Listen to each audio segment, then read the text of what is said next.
So far in these talks, we've seen ways that pharmacogenetic testing can be useful, but in this talk we're going to explore a mystery. Why do so many clinical trials of these tests fail? A few years ago, the American Psychiatric Association commissioned a panel to evaluate pharmacogenetic tests, and in 2022 their committee chair, Charles Nemeroff, told the audience at an APA meeting, quote, "There is no evidence to support that commercial pharmacogenetic tests can improve patient care." Ironically, he made that statement while receiving an award named in honor of the psychiatrist who pioneered genetic tests, the late David Masrak. But wait, if the U.S. Food and Drug Administration recommends some of these tests, why did the American Psychiatric Association come out against them? To understand that, you need to know the difference between genetic tests and pharmacogenetic panels. A genetic test is a single test whose results are relevant to certain medications, those drug-gene interactions that the FDA considers actionable and which we reviewed in an earlier talk. There's no controversy there. A pharmacogenetic panel, though, is different. These tests gather dozens of genes and use proprietary algorithms to make recommendations about nearly all psychiatric meds, not just the actionable ones.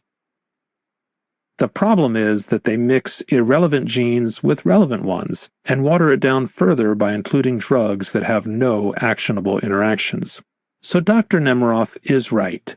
These pharmacogenetic panels have been tested in well-designed, industry-sponsored trials involving thousands of patients, and the results don't look good. I just said that pharmacogenetic panels do not work, but if you've been to a dinner program sponsored by the testing company, you may have heard the opposite. To understand why, we need to remember that we live in the age of genetics, and with that comes a good dose of hype that can bias the study if it was not blinded correctly. In the early studies of genetic panels, these panels appeared effective. Patients got better when their antidepressants were chosen based on the genetic results, much better than treatment as usual. But in those studies, the doctors or the patients were not blind to the test results. Patients got excited to take a medication that matches their genes, and doctors might even convey a little more enthusiasm if they prescribe a medication that fits with the genetic panel. Around 2016, the companies started blinding the participants, and the results were no longer positive. None, including trials from GeneSight's AssureRx, Genomine's Genecept, NeuroID Genetics, and Neuropharmagen. But many of these trials are still presented on company brochures as supporting the tests.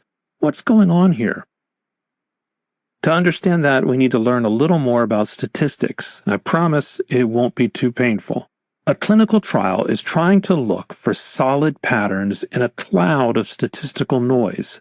To do this kind of work honestly, we need to start by assuming that everything we see is random noise, and then try to prove the opposite for a single result. That's called the primary outcome, and we identify that primary outcome before we gather all the data. That is the right way to run a trial.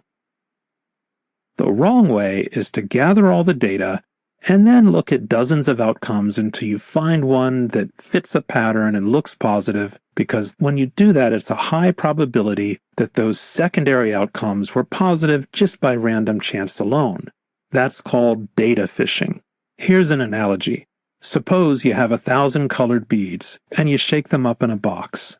The resulting pattern is random, but if you stare long enough, you might see some meaningful shapes in them. A winding road, a tree, a circle here and there. I wouldn't make too much of that. But suppose you said in advance, I predict that when these beads have been shaken, a circle of yellow beads will appear near the center. If your words came true, then I would be really impressed. That's why it's important to state the primary outcome before you shake up those beads or run that clinical trial. And that is not what the company brochures do. They cherry-pick secondary outcomes and put them on the cover of the brochures to make it look like the tests do more than they do. But let's play devil's advocate and imagine what if those secondary results really weren't just a random signal? What if they really represented the real truth about the test?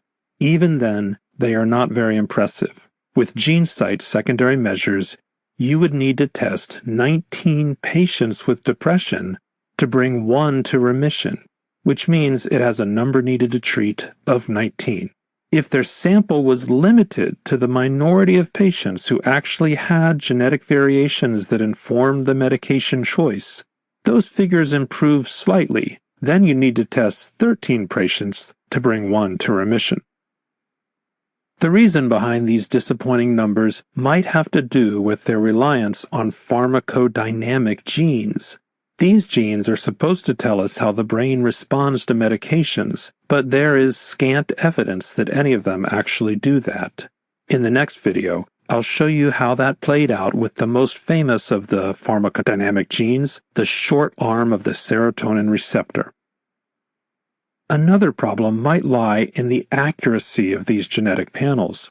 In a study where samples were sent to different direct-to-consumer laboratories, they found inconsistency between the companies in the specific genotypes that they came up with, as well as in the metabolic phenotypes, meaning whether they thought a patient had a poor, intermediate, or rapid metabolizer status, and the medications that they recommended or cautioned against were very different. The FDA has gone so far as to issue cease and desist letters to some of these companies. While genotype panels may become helpful in the future, just the lack of standardization alone is enough reason to avoid them. Instead, I recommend ordering specific genes from reliable laboratories when they are indicated. Let's recap the key points of this talk. The early trials of pharmacogenetic panels looked promising for depression, but when the patients were blinded to the use of the test, the benefits lost their statistical significance. This is likely because there are only a few drug-gene interactions that are clinically meaningful, and most of them concern rare side effects like cardiac arrhythmias rather than general efficacy or tolerability.